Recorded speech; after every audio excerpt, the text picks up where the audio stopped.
மொச்சக்காய் உருளைக்கிழங்கு குருமா வைக்க போகிறோம். இப்போது அதுக்கு தேவையானது மொச்சக்காய், உருளைக்கிழங்கு, உப்பு, மஞ்சள் போட்டு கொஞ்சம் பச்சை மிளகாய் போட்டு வேக வச்சுருக்கேன்.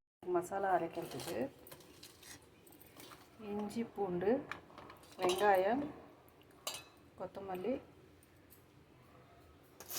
பட்டை, கிராம்பு, மிளகு, சீரகம், கசகசா, சோம்பு, தனியா, கொஞ்சம் அந்த சட்னி கடலை சொல்லுவோம், உடச்ச கடலை, தேங்காய் தூள், இதை வறுத்து இது நம்ம ஃப்ரை பண்ணிக்கலாம். ஆயிலில் கொஞ்சமாக ஆயில் விட்டுக்கலாம்.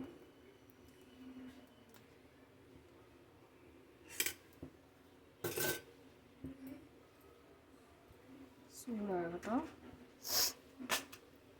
சூடாகிடுச்சு. இது கூட நம்ம காஞ்ச மிளகாய் கூட வறுத்துக்கலாங்க. குளிருக்கு நல்லா இருக்கும். அந்த பச்சை மிளகாய் போட்டு பச்சை மசாலா போட்டு அரைச்சோம்னா அதனால தான் கொஞ்சம் இந்த தனியாக ஸ்கிப் பண்ணிவிட்டு வெறும் நிறைய கொத்தமல்லி போட்டு கூட அரைக்குவாங்க. பெங்களூரில் அந்த மாதிரி செய்வாங்க. நெக்ஸ்ட்டு நம்ம வெங்காயம் அதெல்லாம் இருக்குது, அதெல்லாம் போட்டுக்கலாம்.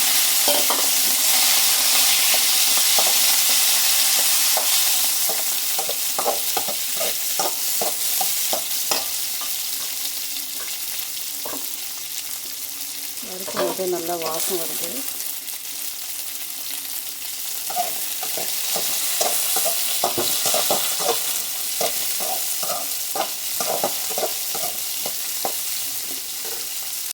இது கூட ஒரு பச்சை மிளகாய் போட்டுக்கலாம். போதும். நம்ம அப்பப்போ காரம் சேர்க்க போகிறோம், அதனால காரம் மட்டும் கொஞ்சம் பார்த்து போடுவோம். அடுத்து ஒரு தக்காளி, நான் கொஞ்சம் பெரிய தக்காளியாக எடுத்துக்கிறேன். சின்னதாக இருந்தால் 2 எடுத்துக்கோங்க. இதுக்கெல்லாம் நம்ம புளி போட போகிறதில்ல. ஒவ்வொருத்தருக்கும் ஒரு ஸ்டைல் இருக்கும், ஒரு ஊருக்கு ஒரு ஸ்டைல் இருக்கும். எனக்கு இப்படி தான் தெரியும், செஞ்சுருக்கு. நல்லா இருக்குது, டேஸ்ட் சாப்பிடணும். இட்லி, தோசை, சப்பாத்தி, ரைஸ் எல்லாத்துக்குமே நல்லா ஆப்பத்துக்கு கூட நல்லாயிருக்கும். இது கூட கொஞ்சம்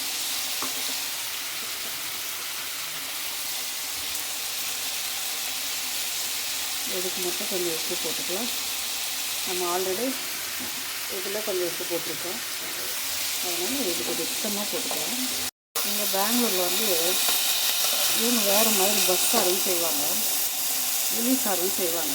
அந்த மொச்சக்காய் கூட ஒரு தக்காளி, ஒரு வெங்காயம், 2 பச்சை மிளகாய் வச்சு அது மேலேயே அப்படியே கொத்தமல்லி வச்சு ஒரு விசில் வச்சுட்டு அதை அப்படியே செப்பரேட்டாக எடுத்துகிட்டு அதில் கொஞ்சம் மொச்சக்காய் போட்டு சாம்பார் பொடி, சீரகம் அதெல்லாம் போட்டு அரைச்சிட்டு தனியாக ரசம் மாதிரி பண்ணிப்பாங்க. நம்ம கொட்டை ரசம் வைப்போம் இல்லையா, அந்த மாதிரி வைப்பாங்க. இதை தாளிச்சி ஃப்ரை மாதிரி வச்சு சைட் டிஷ் வச்சுட்டு களிக்கெல்லாம் ரொம்ப நல்லா சாப்பிடுவாங்க.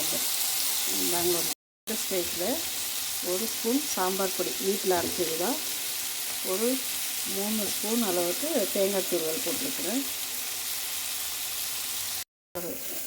அவ்வளோதான், ஆஃப் பண்ணிட்டேன்.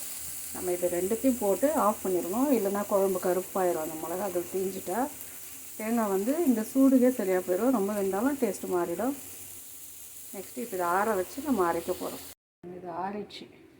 இது கூட கொஞ்சம் மொச்சக்காய், வெந்த பச்சை மிளகாய், இது வெந்திருக்கு. அது கூட வெந்தது கொஞ்சம் நல்லா இருக்கும். எடுத்து காட்டுறேன். அது வெந்து போட்டால் கொஞ்சம் ஒரு டேஸ்ட் வரும். அது கூட கொஞ்சம் போட்டு அரைச்சிக்கலாம். அரைச்சிட்டு தாளிக்கும் போது காட்டுறேன் பாருங்கள்.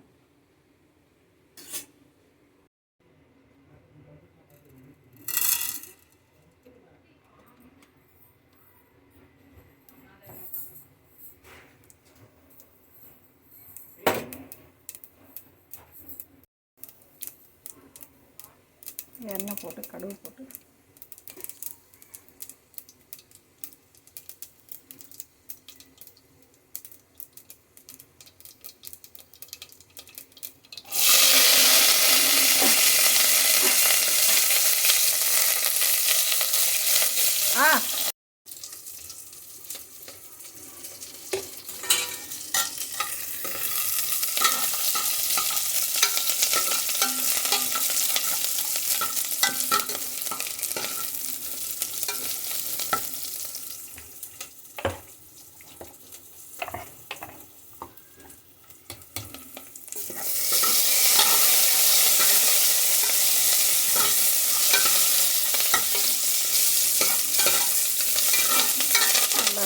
வதங்கிட்டு வந்துட்டு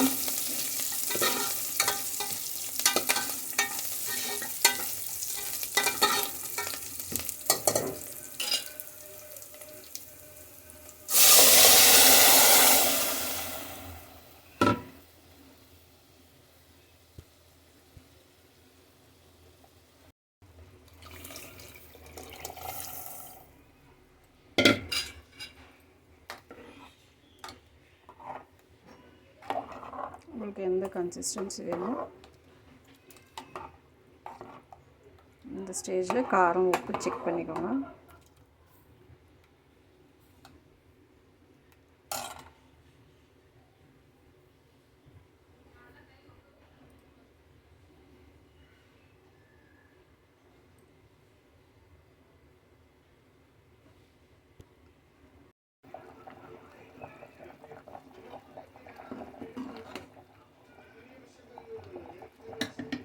குழம்பு கொதிச்சிருச்சு, சர்வ் பண்ணிக்கலாம்.